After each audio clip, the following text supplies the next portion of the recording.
I'm getting this message about how you're stopping yourself from not going for what you want. You're stopping yourself from not going for what you want. So that means a part of you wants to say it's not going to work, but the fight in you won't let you push it to the side.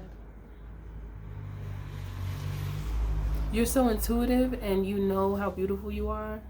You know how gorgeous you are. You know that you are a beautiful person inside and out. And I feel like there was a point in time where you may have questioned that just because of what you were going through or what people were putting you through. But you're not feeling like that anymore. You know how much you have to give. It's like a total different mindset that you have now. It's more free. I feel like you are now like free. I know you guys hear all that. My father's watching a movie and it's like real extra. So yeah, you're gonna hear a little bit of that. But anyway, it's so distracting. Hold on, let me see. Okay, because the screams was crazy. Okay, anyway. So you know what you have to give, so you want to give it. No matter if that's to other people or to yourself. Like, you know how much, I was going to say how much energy you have, but it's really how much power you have within your energy, like what your energy is able to produce. You know that you have energy that can actually produce a thing. So that's what you want to do. You want to produce. Okay? I just said you want to produce, and then I heard a baby in my mind. So maybe some of you want a child. Maybe. I don't know. That's what I heard. So somebody out there wants a little bambino, a little muffin in the oven. But anyway, it's almost like before you were thinking as a pessimist, but you're transitioning to optimism. Like, you're not allowing yourself to think in such a way that's going to stop you from moving forward. You know now how weighty that energy is. Like how heavy it feels on you when you know you want to do something and you keep on tricking yourself into trying to figure out reasons why you shouldn't when you actually should. And I feel like many individuals do that out of fear, but I feel like you are now in this place of recognizing that there is no fear. Like, now you are, in the earlier years when we're trying to figure things out, things can feel very uncomfortable. And there's just much that you must learn. There's so much that you have to understand and learn. But once you know, the steps that you take from that point on become so much easier because it's like, oh, I know how to approach the situation. And I feel like you're choosing love as opposed to feeling down about something as if it's not going to work, and just being willing to try no matter what. I think that's the best thing one of the best things that we could do for ourselves is to try, even if we're not sure if it's going to work or not.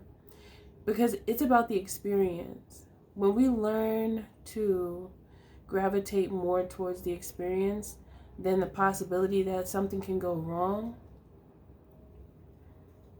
it's more likely that you'll be able to gain something from it. And you never really know exactly what you're going to gain from it, from an experience, until you have the experience. Right? Yes. So choosing to walk in love instead of fear is powerful. And it's also a choice because we've been given a will to use it as we choose. And when your will is so powerful, you will use it, or it's best to use it to your advantage.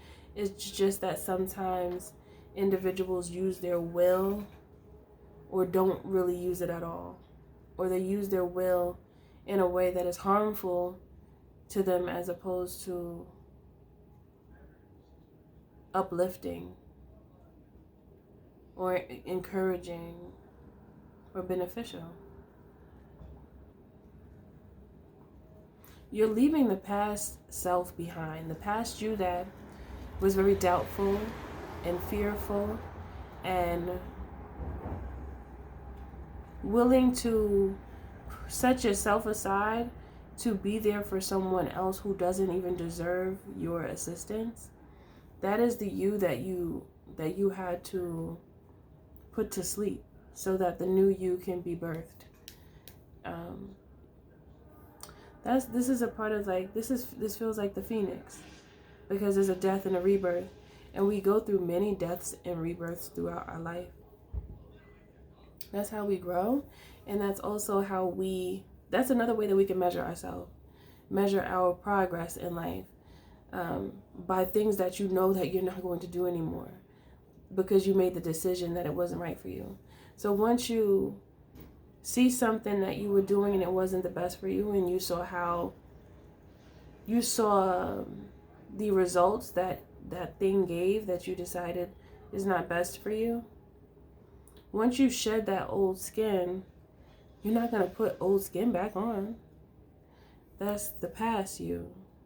There's no reason to try to put that suit back on. It's like once you learn, you're done. You move on to the next lesson. And you grow. And the more you grow and allow the lessons to reveal themselves through the shedding of the skin and the rebirthing of self throughout life, the more you bring in joy, the more you bring in self-acceptance, the more you bring in your soul tribe. Everything that you could ever want begins to be magnetic. You become a magnet. So you find at that point that you don't really have to try so hard, because things start to just flow to you like water. They just begin to flow. And I feel like you are now getting into flow. This is what this message is giving me. And you believe in yourself. I'm feeling like a sense of, I heard that disbelief is no more, because the belief is what takes up space. The disbelief is no more, because my belief takes up space. Yeah, what are you filling your space with?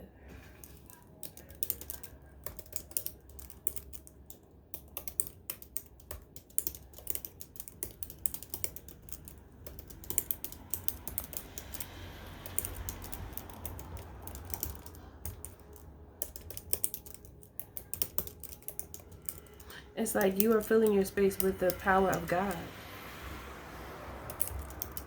You can't go wrong with that. That power is strong. It conquers all. And it's so beautiful. And it feels so... The power of God is like so many different feelings to me. What does the power of God mean to you? It's like I was about to tell you what the power of God means to me, but I don't even want to share it. Because I don't want to coerce your thoughts. I want you to express what the power of God means to you. To know that you have the power of God in your life. And to know that the creator of all, God, Allah, created everything that's around us through tapping into our subconscious mind and our consciousness to drop dimes on us so that we could create.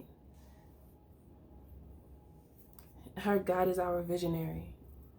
God is our visionary so that we can make plans down here on earth. So when you get all these great ideas, where do you think they're coming from? Never thought about that? Do you think they're just coming from you? You have a right to feel good about it, though. About you, it's coming from your brain, and you're actually speaking it out. You have a right to feel good about it, because that means that you have a true connection, and you're really connecting to the etheric realm. You're really connecting to the spirit realm to be able to receive the messages and interpret them. That is a beautiful power, and it's very healing in many ways. It doesn't just heal you, it heals many. It just starts with you. So what does the power of God mean to you? I want you to really think about that. Think about as much as you can to express in your life what the power of God has done for you. What has the power of God done for you in your life? Shout it from the rooftops. Let Spirit know how much you are in love with the connection that you have with God. Because I know many of you love God. Many of you love the Creator. Many of you love Allah. Many of you are just in love with love. God is love. In love with love. That's like really choosing love in life. Really choosing the route of love is peace. I heard peace is decency. Peace is decency. I've never said that before. Let me see if that comes up with anything. Peace is decency. Being decent. Peace is decency. Oh, there's a Bible verse for this? Oh, there's a Bible verse for decency? Let all things be done decently and in order. Order. Let all things be done decently. Let's look up the meaning of decent. I just heard acceptable to most, or acceptable to many, or hold on, that's what I just heard. Define decent. It says conforming with generally accepted standards of respectable or moral behavior. Of an acceptable standard, satisfactory. Decent order. It's like the decency, to me, from what I just read and from what I take from that scripture, decency. Okay, so when I first heard that peace is decency, or decency is peace, I heard it one of those ways I heard it. But then I saw the Bible scripture and it said decency is order. And then after I read the meaning of decency, and I said my own terminology that came to my mind for the meaning of decency is acceptable to many. And that's basically what it is. It's standardized as acceptable to many, of something being done, having good moral and like ethics, like respectable, like, you know, something to be respected. And that just tells me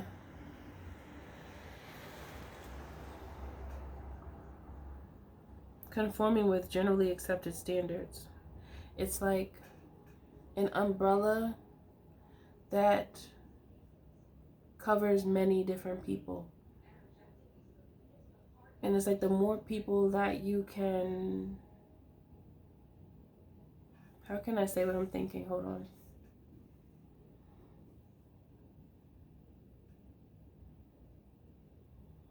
The more you present yourself with decency, the more people you will be able to like captivate. You'll be able to reach them. It's like influence. It's when you have a sense of decency and you present yourself a certain way, you could reach more people to help them. That's what I'm getting. Like, you know, that's what decency, that's why decency is peace.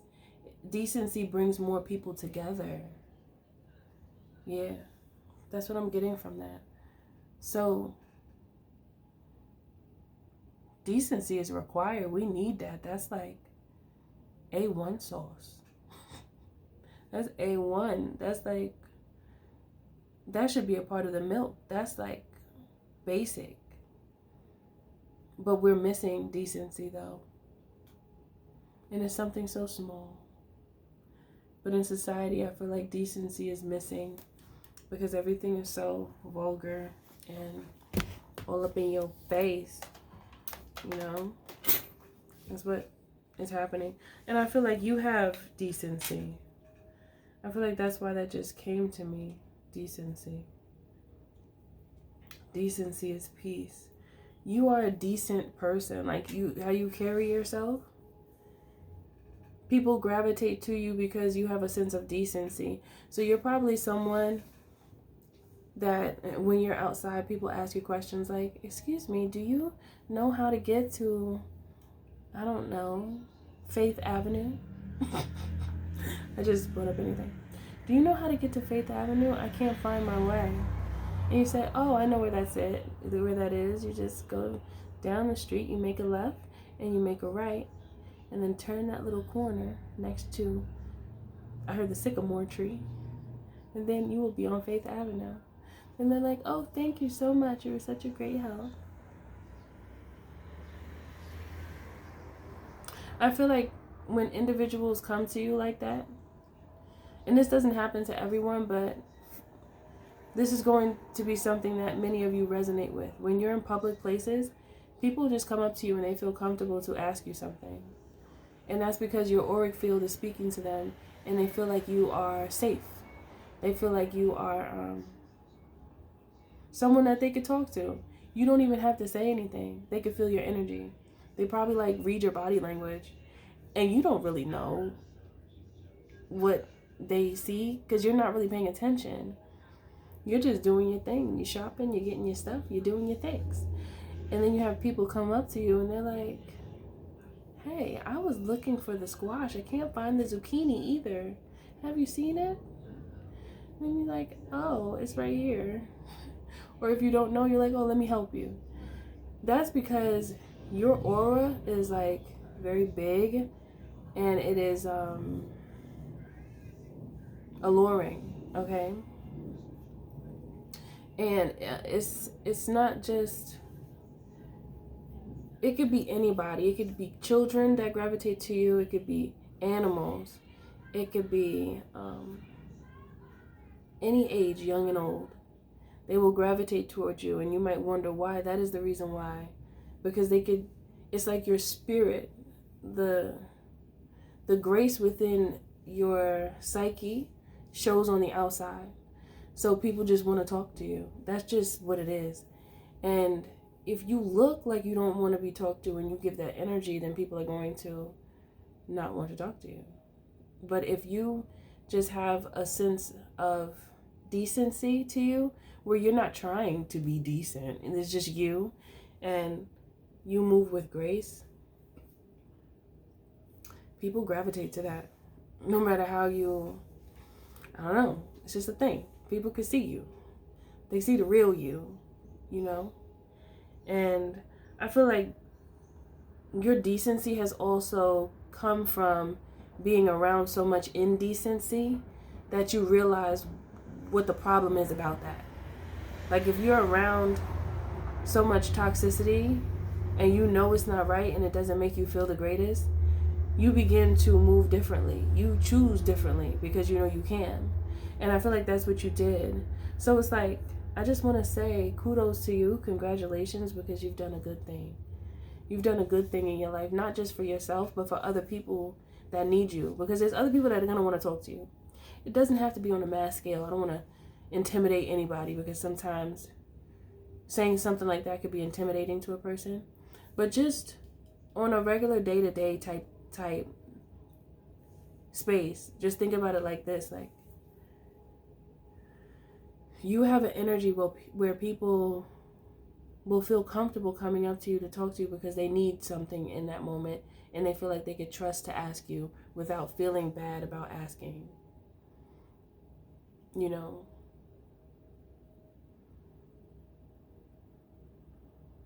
I'm hearing some people don't trust any aspects of themselves, even if it's just one little question, with certain people.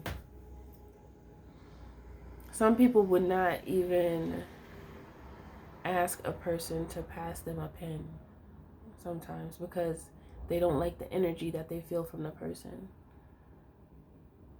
But from what I'm feeling,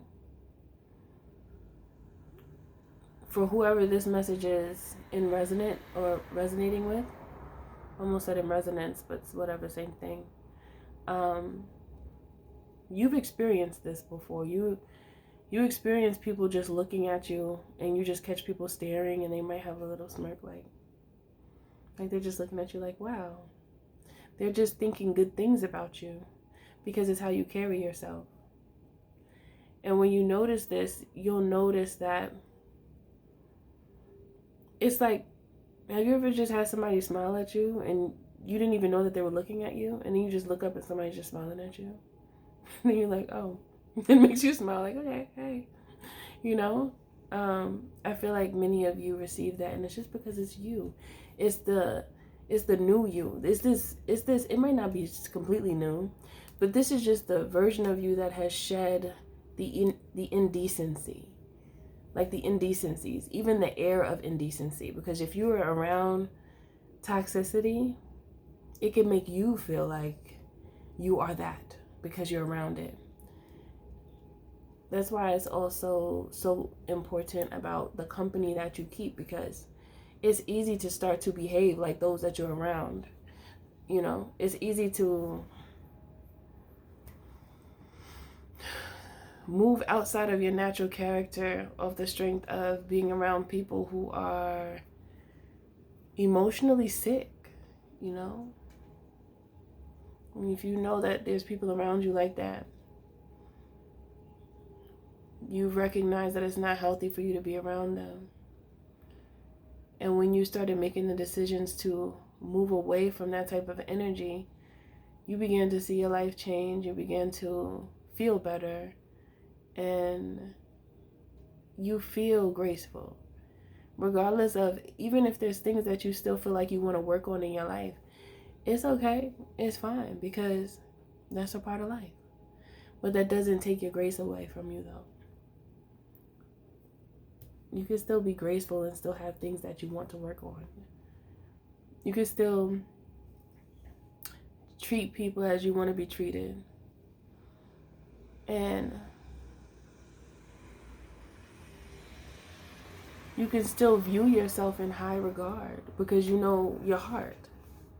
When you know your heart and you know where your intentions lie, like where they reside, like what you mean when you move, how you move and how you connect with people, like what does that mean to you?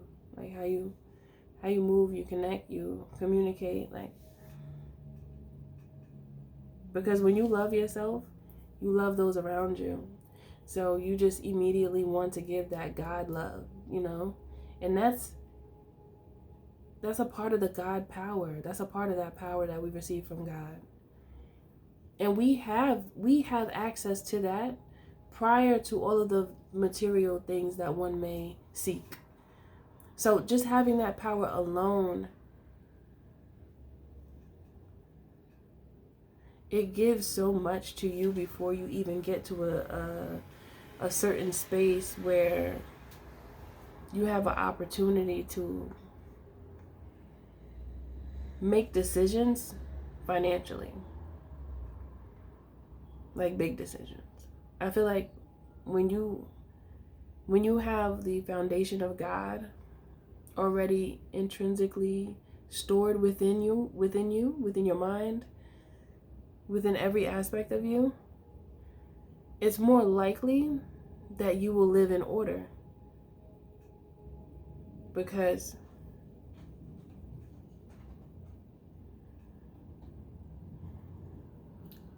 decency and order. What did it say? Let all things be done decently and in order.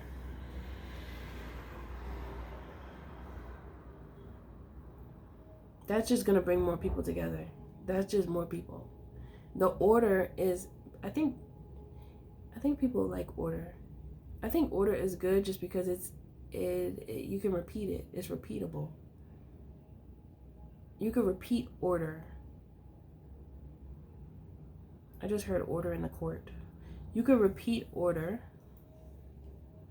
because there's order, which makes it decent. Because it could be repeated. It could be on repeat. It's something that can be repeated. And I feel like anything that could be repeated for a good cause is very valuable. Very valuable, because that means that it can last after your time is up here. You leave it behind. That's legacy. So we need decency and order. And I feel like you found it in your life. So as we find decency and order in our own life and we share what that means to each other, then that idea will grow in the minds and in the hearts of many. That's a seed. This is a seed. An etheric, energetic seed that we could spread across the earth. Let's get this spreading. Tell everybody about it. Tell everybody. Let everybody know. I chose to be decent and live my life in order because I know that that brings people together. That's what all that just told me. That scripture, the meaning that it had here online, and then my own thought about it, and then me thinking, I just extrapolated a bit of a thought from it, just from everything that I just read and interpreted through this reading and everything. Decency and order just brings people together, but in a very peaceful way. And that's why Spirit said peace or decency is peace or peace is decency, but either way, same thing. But that's why Spirit said that, because they wanted to lead me here to come to this understanding. So it's like, because you have chosen to live decently and in order, it's like you are leading with a life of peace because of what you chose. You've made the decision to get away from indecency so that you could live decently.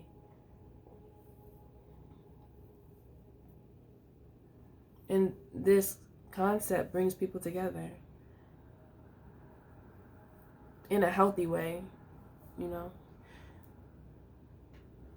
I like that. So yeah, I think that's it for this message. I feel like you've done a good thing. You've done a good job. Regardless of how much work you feel like you still want to do, that's fine. Because we all still have some work to do. But at least you know that you have something to measure in your life to see where you were before and where you are now. So you see that you made progress. This message is to show you that you've made progress. So be happy, you know. Pat yourself on the back, congratulate yourself, say, I love you, self. You've done such a grand, beautiful job. Bravo. Say bravo. Okay, my love, so I'll see you in the next message.